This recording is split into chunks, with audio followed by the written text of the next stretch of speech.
I never thought I'd be the guy writing this kind of thing, but here we are. My name's Mike, and I've been with my wife, Lisa, for almost 10 years. We met in college, got married right after, and for the most part, I thought we had a solid life. No major fights, no signs of trouble, at least not until recently. It started subtly. Lisa's been acting weird. She'd come home late more often than usual, sometimes with a little too much of that I need to relax attitude, dropping hints that she'd been out with friends but never really explaining much. She'd brush it off when I asked, saying I was overreacting or that I was paranoid. I mean, I knew women could be flaky, but something felt off. And then her phone started to get clingy, texting all hours, hiding it when I walked into the room, locking it when she thought I wasn't looking. But I didn't want to jump to conclusions. Maybe she was just talking to an old friend. Maybe she was stressed at work. I kept telling myself that. Still, something gnawed at me. I'd find little things, her hesitation when I asked about her day, or the way she'd suddenly be antisocial, avoiding certain conversations. I started to notice she'd delete messages or hide her screen when I came around. It was all tiny, but it added up. Then came the real blow. One night after I went to bed early, I was scrolling through her phone just out of curiosity, and I saw it. A text thread with someone named Jake. The last message was from her. "Can't wait to see you tonight. Be ready for some fun, big boy." I froze. My heart dropped. I read the whole conversation. Sexting, flirtation, plans to meet up. It wasn't just a friendly chat. It was serious, dirty, and I felt like I'd been punched in the stomach. What made it worse was the timing. That same day, I had seen her Facebook activity. She'd reconnected with Jake after high school, of all people. They'd been messaging for months, and I had no idea. She said she was just helping him process remorse after their fallout in high school, but I knew she'd been talking to him way before I even suspected. The whole thing was a lie. She'd been lying right to my face.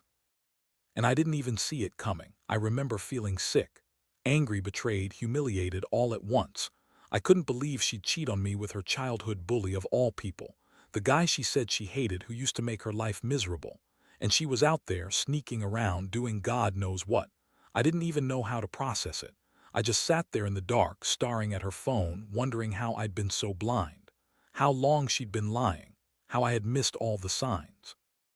I kept thinking about that reunion, the way she was in that closet with Jake, supposedly helping him process remorse, while I was giving a speech as class president.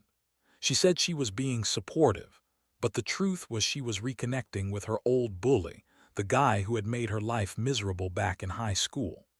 I found out later that they'd been talking on Facebook for months and had planned to meet again, probably that night, or maybe even before I knew. It's like everything I thought was real was a lie. That whole perfect little life we built, gone. I'd never felt this kind of rage before. It was like I was watching my entire world crumble in real time, and I didn't know what to do. I was furious at her for lying, humiliated that she'd cheat on me, and terrified that I'd never be able to trust her again. That night, I knew I had to confront her. I couldn't keep pretending everything was fine. I'd been a fool for so long, but I wasn't going to be blind anymore. The next day, I decided I'd talk to her. I had to get the truth out of her, even if I already knew what that truth was. And honestly, I had no idea how I was going to handle what came after. The morning after I found out about Jake, I couldn't sleep. My mind kept circling back to what I'd seen, what I'd read, and how I'd missed all the signs. I kept asking myself how I could have been so blind, so stupid to trust her. Lisa was still sleeping when I got up, but I knew I couldn't wait any longer. I had to confront her, get some clarity, or at least get her to admit what she was doing. I knocked softly on the bedroom door, but she didn't stir. I hesitated, then pushed it open slowly. She was lying on her side, eyes closed, still in that fake resting pose she always put on when she wanted to play innocent. I took a deep breath and sat on the edge of the bed, trying to stay calm, but inside I was boiling. My hands clenched into fists. "Lisa," I said, my voice steady but cold, "we need to talk." She opened her eyes, blinking away sleep, then looked at me as if I was bothering her. She sat up a little, throwing her hair back and giving me that irritated look she's perfected over the years. "What's wrong?" she asked, voice sweet but with a hint of annoyance. I wasn't buying it. I pulled out my phone, showing her the screen with Jake's messages. Her face instantly shifted. That fake "oh no" expression, like she was caught off guard but also trying to pretend she wasn't doing anything wrong. "So what is this?" I asked quietly, holding the phone out. "You've been messaging him, sexting, planning to meet up. You said you were just helping him." Process remorse, but that was a lie, wasn't it? She scoffed, rolling her eyes. "God, Mike, you're overreacting. It's not a big deal." She sat up straighter, crossing her arms. "He's just an old friend. We're not doing anything. You're making a mountain out of a molehill." I stared at her, feeling my stomach turn. "Not doing anything? Then why the hell was he texting you things like, 'Can't wait to see you tonight and be ready for some fun, big boy'? That's not just friend talk." I knew I sounded angry, but I couldn't help it. I was furious.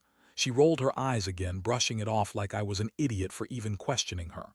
"That's just words, Mike. People say stupid things online. You're blowing it out of proportion. You're paranoid because I've been working late or whatever excuse you're using now." "Late? That's your excuse. You're telling me you're out with friends, but I find messages like this." I pointed to her phone. "And you're just going to deny it?" "That's pretty hard to buy. How long has this been going on?" Instead of answering, she laughed mockingly. "You think I'd cheat on you? Seriously. Grow up. You're just insecure. Jake's a loser. I was just trying to help him. God knows he needs it after what happened at the reunion. Yeah, I was there, but I wasn't cheating. I was just listening to his bullshit, trying to be a good person. You're so quick to jump to conclusions." I felt like I'd been punched again. Her words, her attitude, like she was the innocent victim here. As if she wasn't the one sneaking around with her childhood bully lying to my face. I looked at her, feeling that mix of anger and sadness boiling inside me. I wanted to scream, to shake her, to make her understand how much she'd hurt me, but I kept my voice steady. "You're lying. I saw the messages. I saw what you said. You're not helping him process remorse. You're reconnecting with your bully, Lisa. That's what this is about." I paused, trying to gather myself.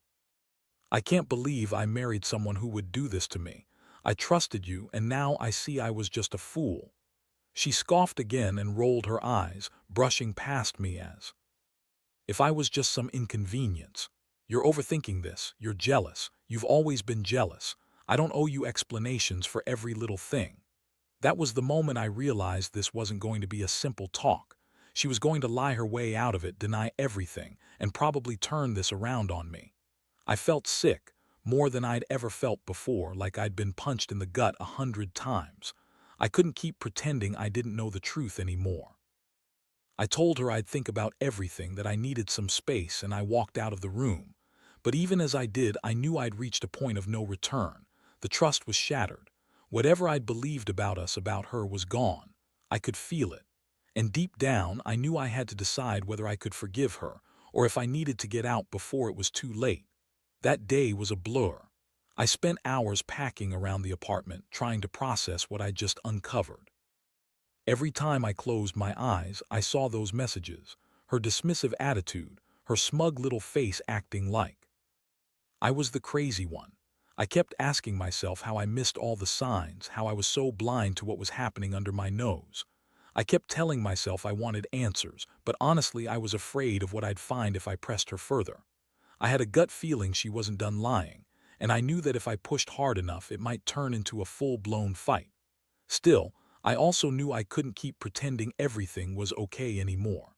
I needed to hear the truth, plain and simple. So I waited until she came home that evening, trying to act normal, but inside I was boiling with anger and heartbreak. She walked in, threw her purse down, and immediately started with her usual bitchy attitude. "What now? You're still obsessing over that stupid phone?" She snapped, tossing her hair. I looked at her, my jaw clenched. "No, Lisa, I've thought about it all day. And I want to know, what are you really doing with Jake? Be honest with me, because I saw the messages. I saw what you said. And I want to hear it from you. Are you cheating on me?" She rolled her eyes again, crossing her arms. "You're crazy, Mike. You're just jealous because I don't want to sit around and be accused of stuff I didn't do. Maybe you're the one cheating, huh? Maybe you're just mad I wouldn't give you attention lately." I took a deep breath, trying not to lose my temper. "Stop lying. I saw the messages. I know you're sleeping with him. I know you reconnected on Facebook, and I know you've been sneaking around." I paused, voice trembling but firm. Is that why you're always distant? Is that why you're so bitchy lately? Because you're out there fucking your high school bully? That hit her like a brick wall. For a second she looked genuinely rattled, then her expression snapped back into that dismissive, bitchy smirk. You're nuts, she spat. You don't know what you're talking about. I don't have time for your paranoia. Jake's just an old friend who needed my help, that's it, period. I shook my head, feeling the rage simmering underneath. Help. You call it help helping him reconnect with the guy who used to torment you. That's what you're telling me. I could believe the words coming out of my mouth, but I was past the point of caring. She stepped closer, her voice dripping with venom. You're so insecure. You think I'm out there screwing around, but the truth is, you're the one who's never satisfied. You're always suspicious, always accusing me. Maybe I'd be better off without this marriage if I'm just supposed to lie and hide everything from you. That's when I felt it, the full weight of betrayal crashing down on me. My hands trembled, my stomach twisted. I looked her in the eyes and realized that I was at a crossroads. I could yell, I could scream, but what would it change? I could let her keep lying and pretend everything was fine. Or I could finally admit that I was done. Done with the lies, the cheating, the fake smiles. I told her I needed some time to think. I said I couldn't do this anymore, not like this. She rolled her eyes again and dismissed me like I was just some inconvenience she'd rather ignore. But I already knew that I'd reached the point of no return. The trust was broken, irreparably shattered. The woman I thought I knew was a stranger, and I didn't know if I could ever go back to pretending that I was okay with her cheating behind my back. That night, I sat alone, staring at the ceiling, feeling like I'd been gutted from the inside out. I kept replaying everything, the lies, the betrayals, her bitchy smirks. The worst part was knowing that I had loved her, that I'd believed in us, and now that belief was crumbling. I realized I had to decide whether to fight for this mess or walk away. Either way, the damage was done, and I knew my life would never be the same. The next few days were the worst of my life. I stayed home, trying to figure out what I should do, but every time I looked at her, I saw that sneering face, that dismissive attitude. I couldn't shake the feeling that I'd been played from the start. Every plan I made to confront her more directly was shot down by this overwhelming sense of betrayal and anger. I was stuck in a fog of confusion, part rage, part heartbreak, and I didn't know which way was up. I avoided her whenever I could, but she kept acting like everything was normal. She'd walk around the apartment with that bitchy smirk, throwing her sarcasm around like she owned the place. She'd dismiss my feelings, tell me I was overreacting, or accuse me of being paranoid. That only made me angrier. I started to realize she was trying to gaslight me, make me question my own instincts like I was the crazy one. One night, I finally decided I'd had enough. I needed to get some clarity, and I couldn't do that just by stewing in my own head. I called her into the living room and told her I wanted to talk. She rolled her eyes but came anyway, crossing her arms again like she was already bored of me. Lisa, I said, voice low and steady, I've had time to think, and I need to know, are you actually cheating on me? Be honest. I looked her straight in the eyes, waiting.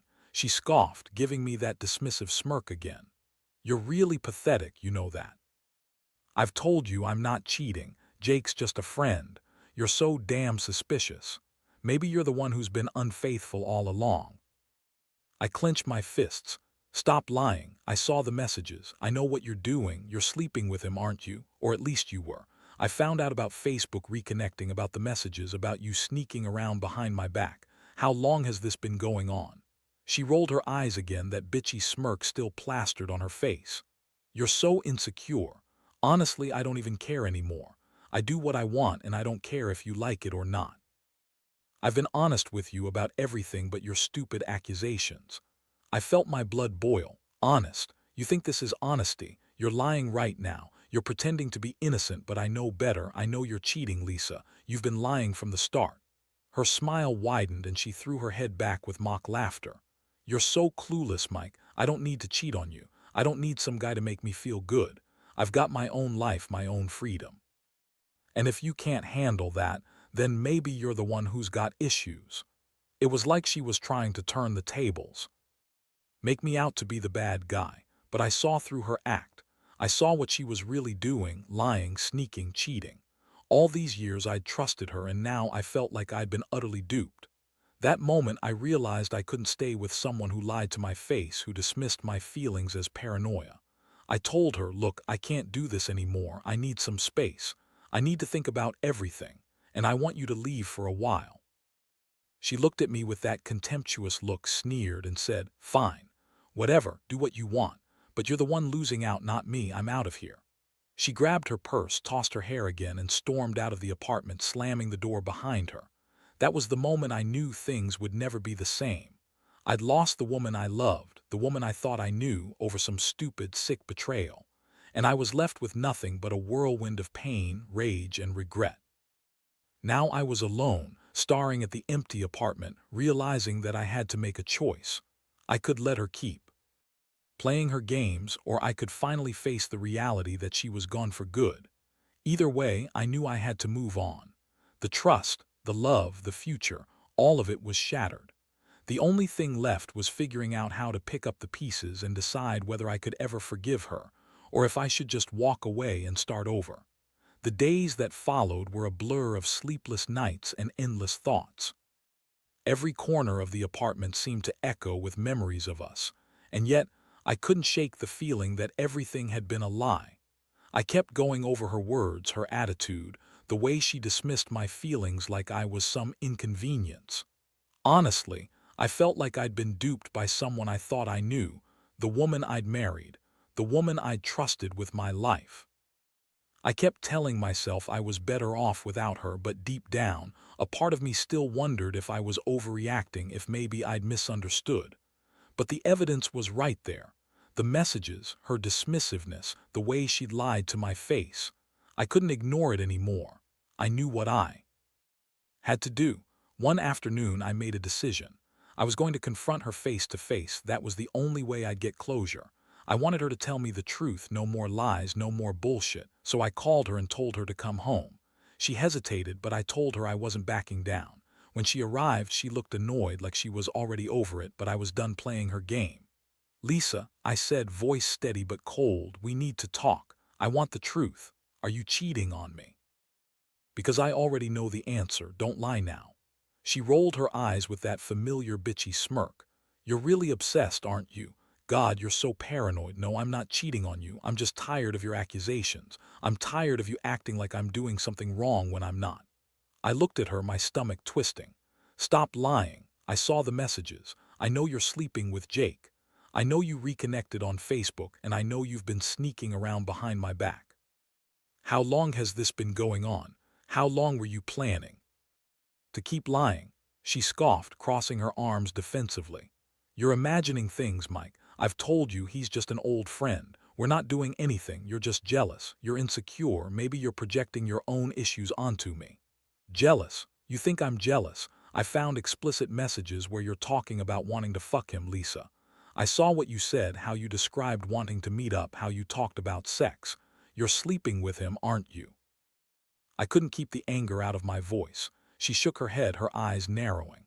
You're insane. You're making a big deal out of nothing. I was just trying to help him deal with whatever guilt he's feeling. That's it. But if you want to believe I'm cheating, go ahead. Honestly, I don't care anymore. That was the moment I snapped. I felt the rage boiling over. You're full of shit. You lied to me for months, played your little games, and now you're just going to pretend it's nothing. I trusted you, Lisa.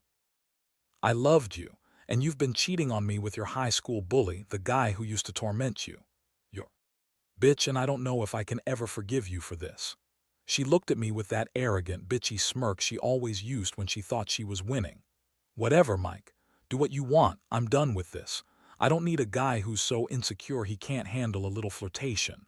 I'll be fine without you. And then she just turned and walked out, leaving me standing there, furious, heartbroken, feeling like I'd been punched repeatedly. I realized I'd been a fool for so long, trusting her, believing in us. But now I saw everything clearly. She was gone, completely gone, because I'd finally seen her for what she really was. A liar, a cheat, a bitch. That night I sat alone, staring at the empty room, feeling like I was suffocating. Everything I thought I knew was just a thin veneer hiding the reality of what she'd done. I knew I had to make a choice. Either I'd try to hold onto the wreckage of what we once had and get burned, or I'd accept that she was never coming back and start rebuilding my life from scratch. I didn't want to be the guy who got cheated on and stayed, but I also didn't want to be the guy who gave up without trying. It was a mess, a huge mess, but I knew one thing for sure. I wasn't going to let her ruin me. I was done with her lies, done with her bitchy attitude, and done with pretending that everything was okay. This was the end of the line, and I had no idea what the future held, but I knew I couldn't keep living in her shadow. The days turned into weeks, and I slowly started to piece my life back together, though it wasn't easy. Every morning I woke up with that gnawing emptiness in my chest, knowing the woman I had loved and trusted so deeply had betrayed me in the worst way. I kept replaying her words, her dismissiveness, the way she sneered at me like I was some kind of obstacle. It was like waking up from a nightmare I couldn't fully escape. Eventually, I made the decision to move out. I found a small apartment nearby, something just enough to get by. Packing up her things was a surreal experience. Each item I touched felt like a reminder of everything I'd lost. I knew I had to cut ties completely. I couldn't keep living in this limbo, waiting for her to come back or hoping she'd suddenly change. She was gone, and I had to accept it. What struck me most about this whole ordeal was how much I'd overlooked. The signs had been there, buried beneath her bitchy attitude and her constant dismissals. I'd been so desperate to hold onto the life we'd built that I ignored the red flags, the little lies. It was a hard lesson, one I hope no one else has to learn the way I did. Trust is fragile, and once broken, it's almost impossible to repair. In the aftermath, I realized I had to focus on myself. I started hitting the gym again, reconnecting with old friends, and spending more time on stuff I loved: music, reading, just trying to find some sense of normalcy. It wasn't about revenge anymore. It was about reclaiming who I was before her lies tore me apart. Looking back, I know I'll never forget what happened, but I also see it as a wake-up call. I learned that people can hide who they really are, no matter how perfect they seem on the surface. I learned that trusting blindly can cost you everything. And most of all, I learned that I'm stronger than I thought, strong enough to walk away from someone who doesn't deserve me. So, yeah, I guess that's what I've taken from all this. It's a brutal lesson in betrayal, but one that's made me realize I don't need someone like her to be happy. I'll rebuild. I'll move forward. And maybe one day, I'll find someone who values honesty, loyalty, and respect. Someone who won't cheat, lie, or treat me like I'm nothing. For now, I'll just keep going, one day at a time. That's all any of us can do when life throws us those gut punches. The pain will fade and the scars will stay, but I'll come out of this stronger. That I know for sure.